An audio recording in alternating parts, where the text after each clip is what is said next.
Welcome to the Passionistas Project podcast. We're Amy and Nancy Harrington, and our guest today is Natasha Case, co-founder and CEO of Coolhaus Ice Cream. Natasha fused her passions for food and architecture and built a woman-owned business that is bound to rival even the most established ice cream brands.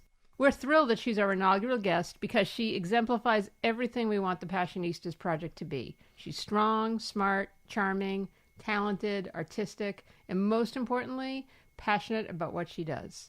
We're so glad to have you here on our podcast. So we're the Pop Culture Passionistas, and we're passionate about pop culture. So we like to start each interview by asking, what's the one thing that you are most passionate about? I'm very passionate about, food and eating, definitely, but I would say it's the bigger kind of elements of that, which is the way that it brings people together and the experiences and the memories that are created from that, whether that's friends, family, loved ones, co-workers, clients. So the whole experience of food and the whole process behind it is really paramount for me. So talk about how that love for food led you to start Coolhaus and kind of what you were doing before that and what led to it. Sure, yeah. So my background's in architecture and design, and I was searching for a way to make architecture more fun and accessible. I felt like we were in a bubble in studio talking about all these cool ideas, but they weren't really translating to friends and people in kind of other departments. And I wanted to break out of that. And it was sort of by accident that I came to how to do that, which is a professor of mine criticized a scale model I had made, saying it looked like a layer cake. And I thought, why is that a criticism, And kind of as an inside joke to myself and as kind of putting it back to him, I baked the next iteration of the model as a cake.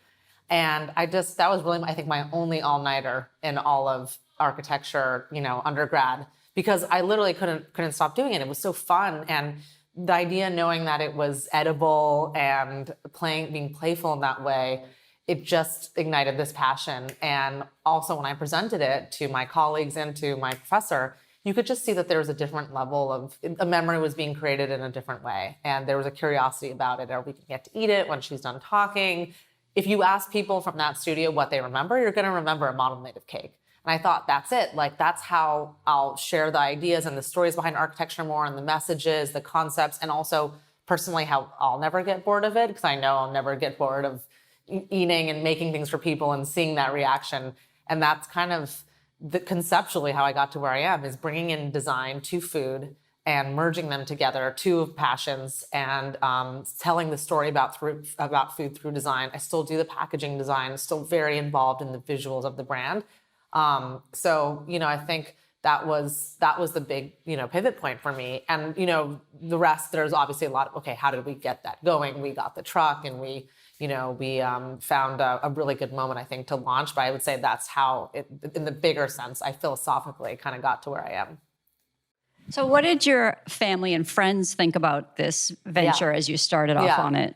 I think there was a combination of excitement and definitely support overall. I mean, Freya, the other founder, and I are lucky to have such a big supportive network. And we started kind of introducing it through, not necessarily through Coolhaus at first, but through different ideas related to food and design, like high concept dinner parties. I remember we had one called Your Placemat, and everyone who came got a placemat of where they were from at this big seated dinner with really excellent food we had cooked. And the placemats were supposed to be like a conversation piece to talk about where you're from. That's such a common dinner party, kind of small talk, but we were embracing that and kind of mocking it at the same time. And so it was like building this buzz, but on a very, very small, community-driven scale. And we did also a life drawing class where we had food there, and the model was like using all these props and kitchen props, and you would kind of draw and eat, and it was just fun. So I think there was people were like, this is kind of cool and weird. Where is it going to go? I remember at the party where we drew the model, we had just actually bought the original trucks. We were showing people pictures on someone's desktop at the office, we're going to get this truck. And I think friends were like, wow, this is, and this is also Freya and I hadn't known each other that long. And by the way, we were a couple, so we hadn't been together that long. So I think both of our friends were like, her friends were like, oh, this is, of course, Freya's doing this. And my friends were like, of course, Natasha like bought this weird truck. And, like they sort of like knew this was our thing. Family, by parents being great parents that they are, introduced caution to the mix, which I don't blame them. I mean, I would do the same thing, kind of probably mentoring myself back then. You really want to make such a big change. You're on this kind of professional track. You just got a master's in architecture. You're going to have an ice cream truck. And I told them, I just somehow knew, I said, in 2 years, we're going to be laughing about this conversation because I know we've got something here and we've got to act. And really the second that it started to have such early success, which it did, which was, pretty amazing that happened, they were super supportive and proud and showing all their friends. So I would say, overall, a really good network. And the last thing I'll say too is we were lucky to have some mentors in the industry very early on. We had a cookie co-manufacturer and an ice cream co-manufacturer that we used really early on that could have closed the door on us so easily. We were bringing nothing to the table. And they sort of, I think maybe were paying it forward from someone who took a chance on them. And that made a really big difference for us, I must say. Well, and you also were on the front end of the food truck craze. Talk about being in that moment in time in the industry.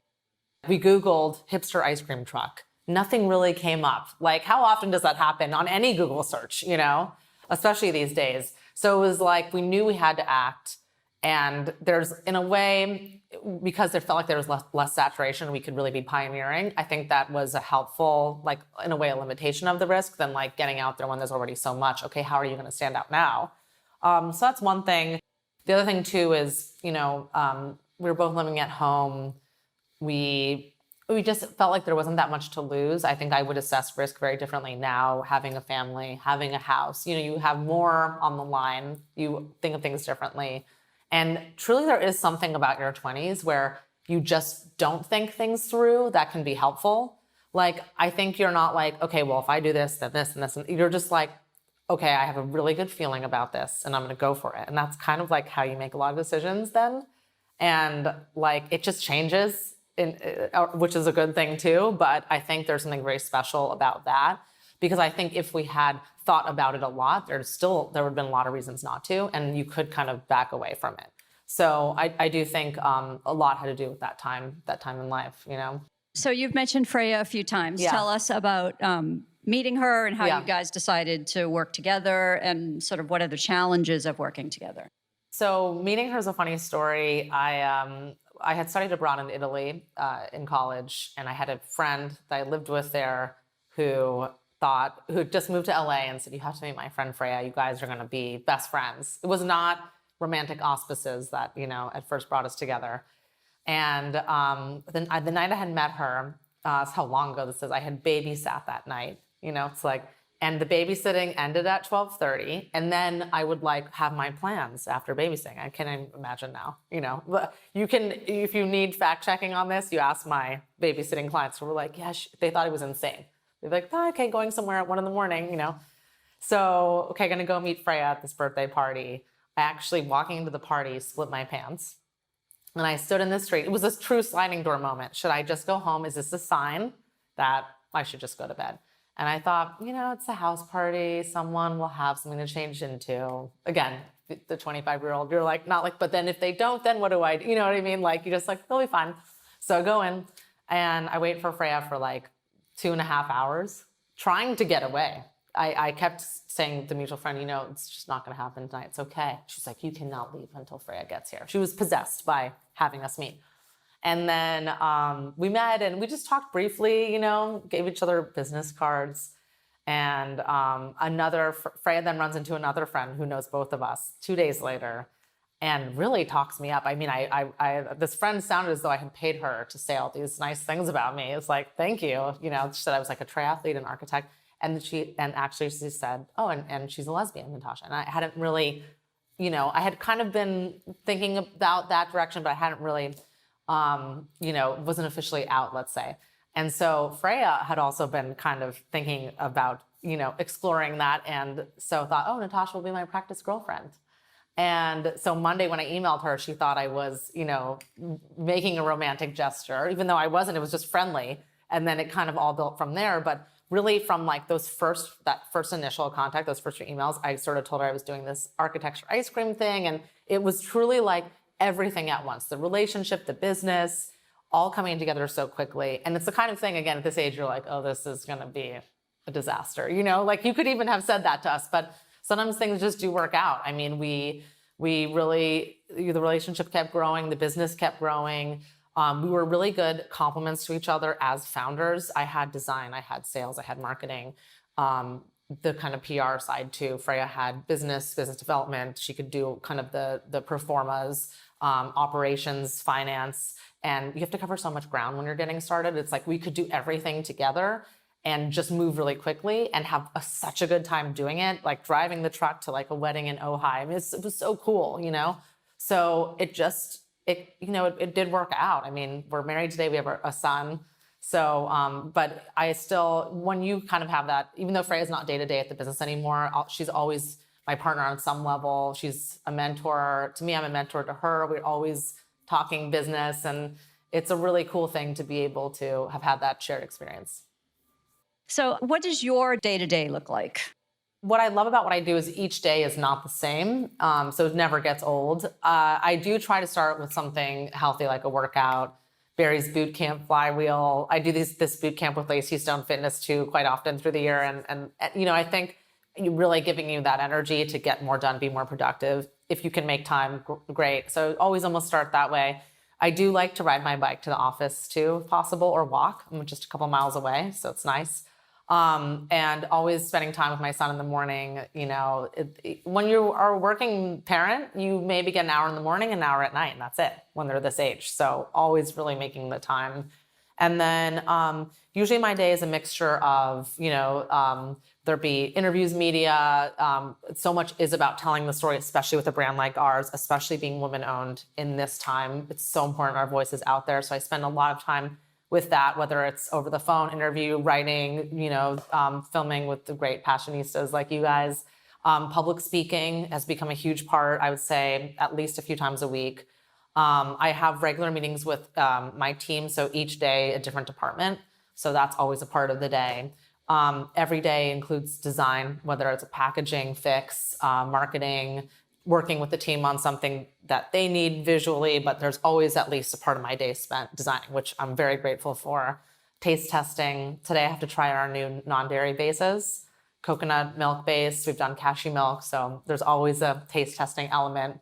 It's weird when I travel and I don't eat, I really eat like a whole sandwich necessarily, but when I haven't tasted an ice cream or a cookie, even for 24, 48 hours, I'm like, something is missing from it. Something is weird.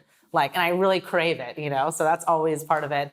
That's the usual mixture. I'm really involved in R&D and product development. And then I try to make some point of the day be a social element, but and with what I do, because it is so fun, it always does end up being, there's some work component usually. So I'll have a drink with another entrepreneur after, or lunch, or, there's some kind of element of it's social, but there's also, maybe we're talking about a cool partnership idea, but pretty much every day has that as well. So yeah, that's, I would say, the typical breakdown. Is there a moment in your day that's kind of your most important, even though it's so different, is there a moment that's kind of your most important daily routine? The workout definitely is, and it's so important because it's not something at the office. So I do really treasure that. And it's time to really kind of have an idea, in your own mind. I always get ideas when I'm working out, mostly Coolhaus ideas, sometimes just random ideas, And then I would say, I really actually, what I love being here in the office, in the headquarters. I love my team. I love the culture here. There's something that I really like about the moment that I get in and I just set everything up. It's very routine. Where I hang each bag, even in there, I have my matcha green tea with almond milk type, drink with me, and water, and then turning on my music, in the creating the start, I think is feels very ceremonial. And I really like that. And it's you kind of take that deep breath, okay, what am I going to get out of today? What can I give to today? Yeah. And how do you pass that vibe on to your employees and your team? How do you make this atmosphere a fun place to be? I think so much is just about being yourself, and being knowing that you can like really work hard and have a good time doing it. So like embracing the silliness and knowing that the silliness actually could be some of the best ideas and kind of creates a comfort level with being an individual that then breeds more cool ideas. Always hearing the ideas of your team, never saying, no, this is not for you, you know, like someone has a good idea, share it. We're a small team, you know? So I think that that is really important to do because it's like, I think I wasn't like a class clown by any means, but I would say like a lot of times I can remember like, you know, on the soccer team, wherever like, oh, stop, you two are laughing over there, quiet, you know, and it didn't like bother me so much, but I think I always was like, I know that if I'm going to go and play soccer for 2 hours, I'm going to want to be able to laugh with my friend for a minute, you know, while we're in the huddle. And I think that kind of stayed with me, like that's okay. And I think when you can show how fun it can be, then you really can get so much more out of your team because they're wanting to do it. They're not being like forced to sit behind the desk. So I think that's really important. And then like always things like when we're trying a new flavor, just like let everyone in to try it. You know, someone's not being hired necessarily in a certain position to say, oh, we're relying on your palate to like fix this, but like let them try it, you know, like let it be a team thing, a bonding thing to all sit and like see what everyone thinks about the seasonal line or whatever it may be. So that's also something I try to like kind of really open up. What do you think is the most rewarding part of your job? I think the responses to the product and to the brand, when people really get it and they have that experience that you're really wanting them to have, I mean, so much goes into it, you know, and that's really special. And this is the kind of brand that like I not to like toot the horn about this, but like I do get emails where it's like, this is the best ice cream sandwich I've ever had. This is the best ice cream. Like there is a good chance with the level that we're producing at, with the innovation, with the quality of the ingredients, with the branding, that people could say this is the best. Like that is what we're always aiming for. But how special to like have that, you know, place with someone. I was trying to think like, oh, if I didn't create Coolhaus, what would I think and how would I feel about it? And knowing that like I'm making this with my own standards, and I like, you know, what if I was just someone who tried it one day and took a bite of like the Mies vanilla roll and was like, oh my God, that's the best like ice cream dessert I've had. How special is that? That's something you remember your whole life. So like, I mean, that's like incredible. So I'm really, really, you know, glad to be able to be behind that. And I also do think like with your team, it's so like they're spending all their days. You had this crazy idea to start and they're spending their whole days and they're putting themselves on the line to make that happen. And you're giving them a livelihood in exchange. And like, what a cool thing that is. It's easy to like forget that because you're so in the day to day, but like, it's such an honor, I think, to have people who are their whole day is spent for this. So, you know, that's another thing I think that really stands out to me. What do you think is the biggest challenge you've faced in the career, and how have you overcome it? Finance, money, it's never going to be perfect and easy. There's not enough, or when you get it, how do you spend it perfectly? Are you getting the return, doing the analysis, being on top of it? It's really, it's just, that's the nature of, that's business, you know, and you got to get used to it, but it's challenging. And then I also think really getting the right people, you know, on the team and knowing how to motivate and inspire, and everyone's so different in what makes them click and tick. So I think that takes time to learn. When we were really young and started, we just didn't know, you know, it just takes time for you to know who you're going to be as a leader and a manager. What works for you too? What's your kind of like, for me, I'm like, I don't think you have to be a jerk, you know, to get people to do great things. You could actually be really nice and they'll do great things. But it takes a minute to figure out your style. Some people like, maybe they do just, that is their style. They have to be like really, you know, just hard. And that's the only thing that's going to work. And that took them a while to figure out. And that's what the answer is. But you're not like born knowing that, I think. So that's a challenge. You're so creative, and we can only imagine that every once in a while, the ideas just don't come as easily as they usually do. So how do you get through a creative block? I think that you shouldn't be the only one on your team having ideas, you know, and so listening to the ideas of your team, whether they're coming from marketing. I do have a great like R&D consultant and a production manager. They have ideas. Sales has ideas. You never know where the ideas are going to come from. It could be someone in the scoop shop who's like, oh, I thought of this really cool thing. So just being open, and I think even if you're not producing the ideas, you still are always going to know a good one when you hear it. And then also having a creative block could mean like, well, you really need to get out of the office and just like read or something, because it's not all going to come from staring at your inbox. Like if you're not getting inspiration from the outside, that could also be the reason. So identifying the source of like why maybe you're drawing up creatively a little bit and breaking that. You're listening to the Passionistas Project podcast with our guest, Natasha Case, co-founder and CEO of Coolhaus Ice Cream. You can find Coolhaus products at over 6,000 grocery stores nationwide or visit one of their brick-and-mortar locations if you're in LA or Dallas. And find out where the LA, New York, and Dallas trucks will be next by checking out their calendar on the Coolhaus website. Now here's more of our interview with Natasha. What would you say is your secret to a rewarding life?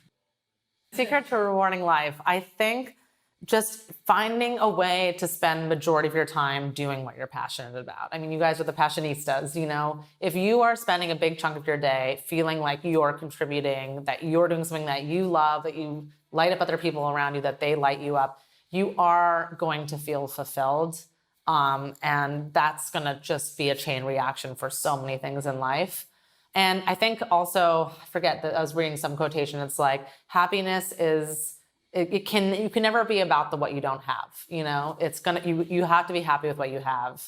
That's really the secret, because there's always wanting more. You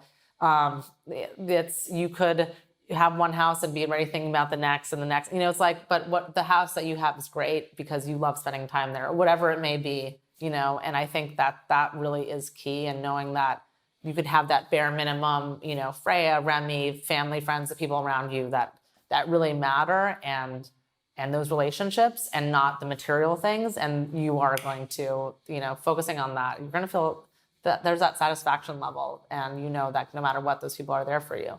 So for me, that's really it. Do you have a rule that you live by? I like this one that came from a mentor, Bobby Margolis, who was our angel investor. You can walk through a wall when you don't know it's there. And I really think that that's key. I kind of spoke to it in the founding story, but you take risks that you don't even realize you're taking, and that's so essential in business. When you know too much, it can actually hold you back. And so it's so important to embrace a little bit of that naivete and just go for it. Take calculated risks, but just take those risks and say, look, it's okay. And that's how the biggest great breakthroughs happen. So that's definitely a big key for me. Is there something you wish you knew then, though, that you know now? Early on, there was so much. We were definitely being ourselves and being quirky and wacky. But what's interesting is as we've gotten farther, I feel like there's even more comfort level with the innovation, with the uniqueness. Maybe there were some, for example, flavor choices playing it safer because we're oh, more people will want this. And I think you realize as you keep going, no, but people really want. And it's also a shift in the culture that people are more open-minded, but people want you to really be you and be different, and they can really identify with that and feel that they're expressing themselves through that artistry of the brand and the uniqueness. So I think, I would have maybe even pushed that further, especially with some of the packaged items. And we're doing it anyway. Now, the flavors we have coming out for pints, milkshake and fries, buttered French toast, midnight munchies, they're really unique, street cart churro dough. But we are also doing a chocolate and vanilla that are fantastic. And then 3 new sandwiches, double s'mores, birthday cake, and that dough though, which is an amazing cookie dough sandwich. So I think just really just owning it, And then also it's interesting, we're starting to get the message out more about being woman owned. But why was this not a bigger part? It was part of the story always, but we didn't have the seal on the packaging when we first launched the way we do now. So it's really, really making sure people hear that. Walking into our headquarters, we have women owned on our mural, literally owning it, So I'm glad that we're doing all these things now and really getting behind our messaging. The absolute best sourcing that we can do, every ingredient, equal partner chocolate, hormone-free dairy, California-based produce like the figs in our balsamic fig, Using like great fresh mint in our dirty mint chip pie and sandwich, like the ingredient sourcing, I spent a lot of time with that, just making sure everything is non-GMO. Those elements are really, really important to us and the consumer. Again, we're our target. So I think I've just, seen how important it is to kind of also stand by. And as you get bigger, it's actually in a way easier, I think, to always polish your sourcing because you have better buying power. People assume it's the opposite. Oh, you're just going to like drop all your morals as you grow because you're just a big mass brand. First of all, we're not a big mass brand at this point, but we have grown tremendously. And I feel that we can even make stronger commitments as we grow because we make it a priority. Looking back now on everything you've accomplished, is there a moment that you think something either small or big that you would have done differently? And is there something you look at and go, oh, wow, I really nailed it? There's definitely like plenty of mistakes along the way, but in a way you can't go back and think of changing them because you really needed those as like growth, opportunities and learning experiences. I think as long as you're like fail fast, which I think mostly we've done, like you can't drag it out. If it's not working, you got to cut the cord. So I think I'm not, I wouldn't say I'm proud of that because there are still little messes that were made, but I'm glad we were able to just keep evolving. I definitely am really glad for, the wholesale is so big for us, the wholesale expansion. There's such an opportunity there to really become the household brand of our generation. And we're really one of the only women-owned brands on the shelf, truly on a national scale. Like we're looking at, like, there's really nobody else of that, premium women-owned. It's just crazy. In a way, it infuriates me. In a way, it's something to be very proud of. But had we not just showed up at that Whole Foods one day and asked them to try us on the shelf, like it all could have been very different. Like I'm so glad that we just went for that, even if we weren't ready, even if it wasn't perfect, even if it, we just got it out there, and then now we've like evolved it so far, and we have a whole kind of team and strategy around it. But I think that was like a really big win, is taking that chance on the shelf, after a couple of years of having the food truck and even thinking of building the brick and mortar, which have all been huge, and the wholesale wouldn't be where it is without those things. But the wholesale was a really particularly good gamble because it has grown so exponentially. What do you think is the biggest challenge facing women maybe in the whole food industry? There still is a huge problem with investing in women-owned brands. And a lot of it has to do with not enough women being on the other side of the table either. There's just a shortage in both directions. And it's so weird because the majority of the consumption and the buying comes from us. I think when you're the creator, you want to be able to like be your own customer and really get in that headspace. And I think that's why Coolhaus has been such like a pure organic, thing, is like, we are our target. And so you're like, oh yeah, I would want that. Of course, like it's easy. Why is there that big disconnect on, and then kind of overall in the industry?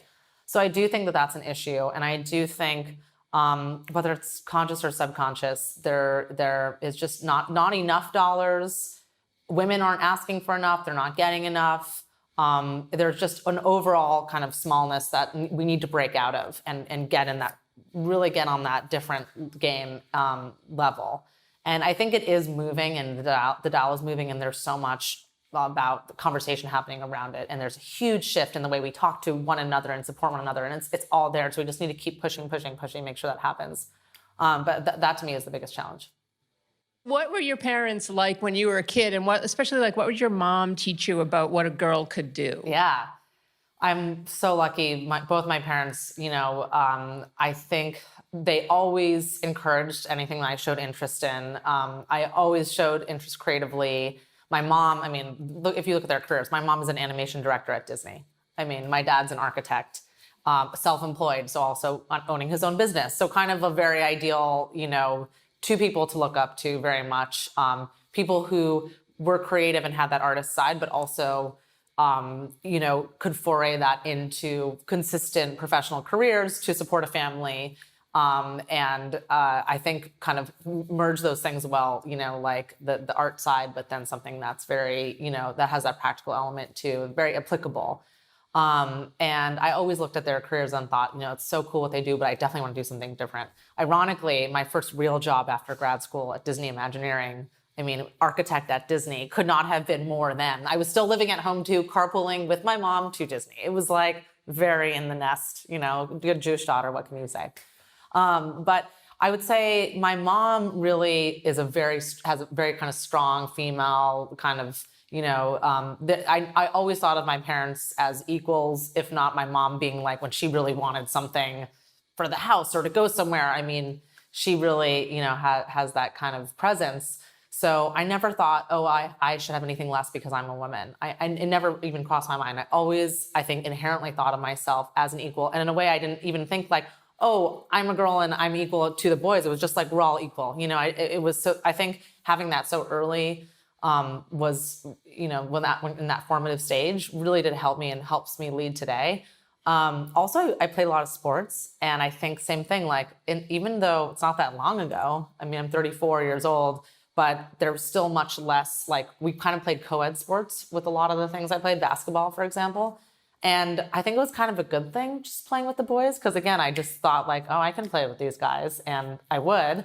And I almost always scored the first basket of every game because no boy wanted to guard me, but the boys on my team knew I was good, so they would throw me the first pass and I would score, So I think things like that, they're really encouraging.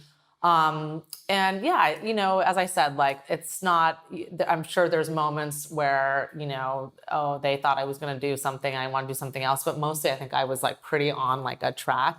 And then Coolhaus was a very big shift. But I think when you have like such a strong support system, it's easier to take risks sometimes. And I was 25. So it's like, that's when you really start to say, okay, what's it going to be? Like, what am I going to do with all this? So, I think, yeah, it's a good, lucky kind of start. And also they're here in LA. So that makes it kind of ideal. I really feel like I know the city. I have a community here, other family who lives here too. When you start a business in the city you're from, it does really make a difference. Have you had other female role models in your life besides your mom? Definitely my grandma, my maternal grandmother. She was such a strong, independent character, and really kind of just such a confidence. And it's so interesting because, she, I think she would have been more, she lived into her late 90s. And so almost a century, has passed, where you also think like, what would they have been like in this time? Because already in their time, when things were much more, I think limited for women, and they still found all these breakthroughs. I really admire that, because you really see the pioneering element of it. And then also weirdly, because it was a century ago, like, she grew up in like upstate New York, and then sometimes she would just like disappear and go to the cities, and like no one knew where she was. But like, what a special thing. Like, it would be so hard not to be tracked now with cell phones. And so in a way too, they are very much a product of their time. And she took advantage of that to like go and explore, and then she would come back, whatever. Like, I just found that such a fascinating thing. Like, you could just go somewhere and not be, so easily tracked. You weren't even necessarily getting into trouble. You were just, so definitely her. I think a lot of my teachers growing up, I really admired. I like really loved my like early education was very immersive, and like when we were studying the Native Americans, we like took all the furniture out of the classroom and like got into 4 tribes. And I remember I was in the Iroquois tribe and I was the shaman. And I think that actually influenced like how I run the business, kind of like you're a spiritual leader when you're the CEO. And that was like, but I think I learned early on that like your education is not homework. It's like you live it, and you live and breathe it, and that's what makes you actually learn. And that's kind of my approach with Coolhaus, is like, if you're kind of doing it all the time, but you don't even notice that you're doing it. And like teachers through elementary and middle school were just really, so supportive and so about that, immersive education. And definitely, I think I looked up to them for kind of guiding us in that way. And I just think, education is such an important one for me, as like something I want to be able to give back to as I grow in my career. And we have done a lot already with that, but to continue. And it's just crazy in this country how it's not enough of a priority. But I'm grateful for, what I was able to get. And were there women that you saw on TV or in pop culture, yeah, that had an influence on you? Well, definitely, I mentioned growing up as an athlete. Like, I think I admire that, like, kind of the early, when in like basketball, when you first had that early kind of crop of female athletes, like in the Olympics. Like, I forget what even year that was, in the 90s, when they were like really kind of breaking out. That early generation. And then also with soccer, like Mia Hamm, and, if you watch a documentary on like the kind of that Olympian soccer team that we came to know in the 90s, there was really even there was no money behind them. There was no kind of like even concept of women playing professionally on that level and becoming icons in pop the way Mia Hamm was like, I think, it was like some like shampoo commercial that she did. And you were like, oh my God, like a female American soccer, athlete on that level of pop icon. And, they would all sleep like in the hotel rooms, like on the floor. And, there was nothing behind them. And then they still kind of broke out and were that first generation to say, this is an opportunity for young girls like I was at that age. I didn't become a professional soccer player, but knowing that there was something beyond just obviously playing it for fun as a kid was, I think, really, really important and inspiring. And I always saw that as like, that's like, women saying, no, we're like a force to be reckoned with in this too. And I think that was really important for me. And then, I don't know, Carmen Sandiego. She was really cool. Where is she? Where is she? World is she? Yeah. But I would say that I really was like in tune with the athletes growing up. I think the 90s for women was like a big breakthrough decade. I think for sports and pop culture. Yeah. Two of the things that you guys have done probably better than anybody else we've seen is your branding and your social media. So talk a bit about those strategies and maybe how they've evolved over time. The branding is very much about the storytelling and expressing the point of view on product and your priorities. And so that's, as I think, being really hands-on as the CEO. That's the type of CEO that I am, is very creative side, and having that touch that just like you have as a founder is so key, and really keeping tabs on that. So I would say that's been a really important, element is the storytelling, and having it be known however you can in simple visuals, but also having the story on the packaging, and telling people who you are. People expect to know who you are. They want to know who you, where you eat, what you look like, where you're from. It's such a personal time for brands. And we're a good brand for that because we have a lot to say and we're very open to sharing who we are. So I would say that's a really big part of it. And then also just like being weird, not being like, this looks like a product designer created this, like, because that's how it's supposed to look. It's like, let's just make something that we think is what we want it to look like, and then work our way backwards to making sure that it fits all the standards on the shelf. But kind of like, it looks so different, I think. Like all of our packaging is always almost kind of look like weird astronaut ice cream type, but that's good. Like you have to be weird on the shelf. You cannot look like everybody else. You cannot be responsive to the design trends. And then that branding has to infiltrate every element, your workspace, the packaging in the shops, online, the coupons, the brochure, everything has to have that. So I think that's really, really key. It has to be ubiquitous. And then as far as the social media also is a big part of the storytelling. I mean, that's such a like great kind of channel to just tell the consumer constantly who you are, what you're about. And I think you really have to hit them over the head with it because people have to read things a lot of times before it really absorbs. It's such a distraction world, that we live in. So you have to be clear with the message, and then again, and eventually you'll get that pickup. And I think, just making things like visually inspiring, you are going to catch people's eye with the photo, and then they're going to read. That's just the way it is right now. So we obviously make that a priority to make really beautiful images, really fun images, and draw people in through that seduction, and then really kind of break open that story element of what we do. What advice would you give to a young girl who wants to become an entrepreneur?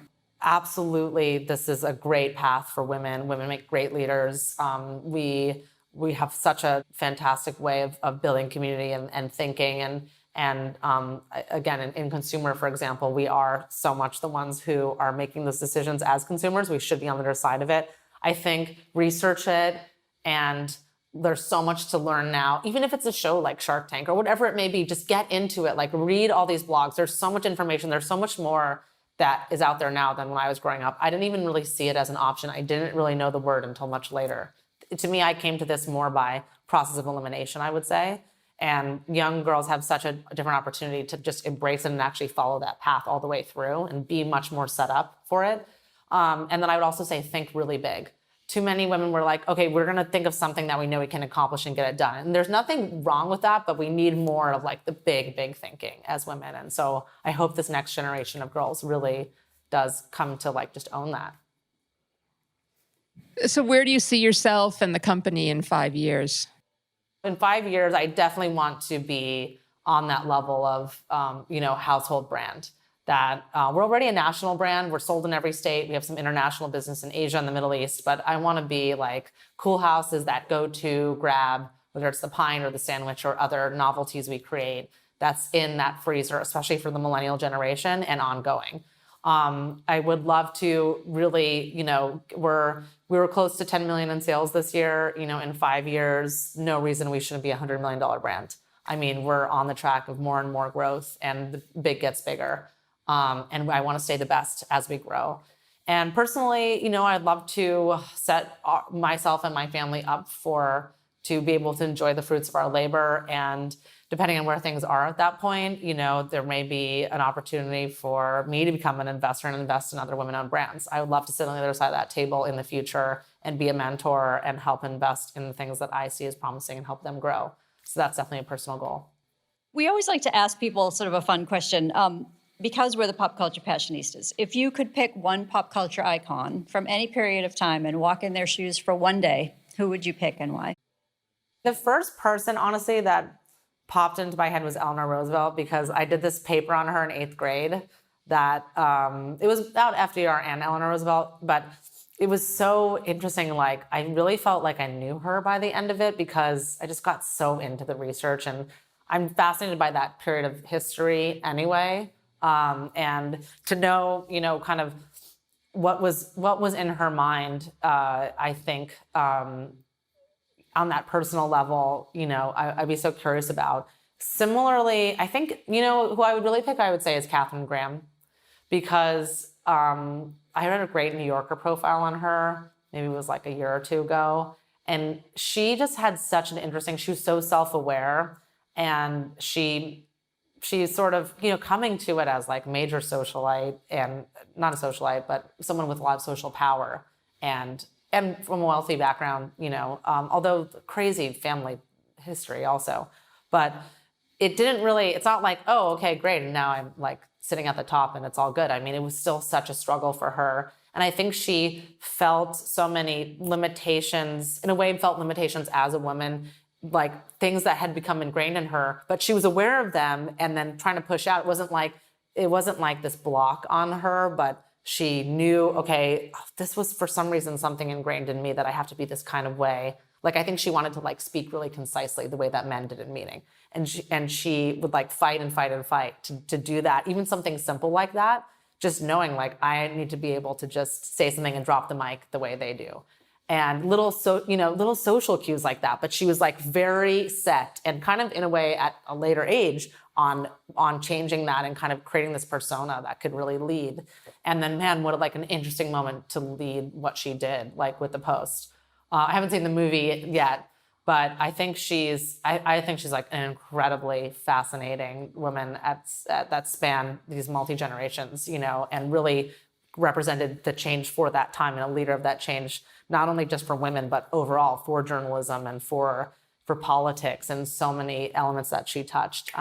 She's just, I think, to even spend one day in her mind would have been a fascinating place.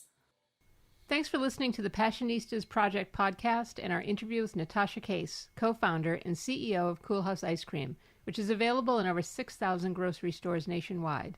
They also have 3 locations in Culver City, California, Pasadena, California, and Dallas, Texas. If you're in LA, Dallas, or New York City, you can track down one of their food trucks or just visit their website at Coolhaus for next-day delivery. Be sure to follow Coolhaus on all their social media pages and subscribe to our Passionistas Project podcast so you don't miss any of our upcoming inspiring guests.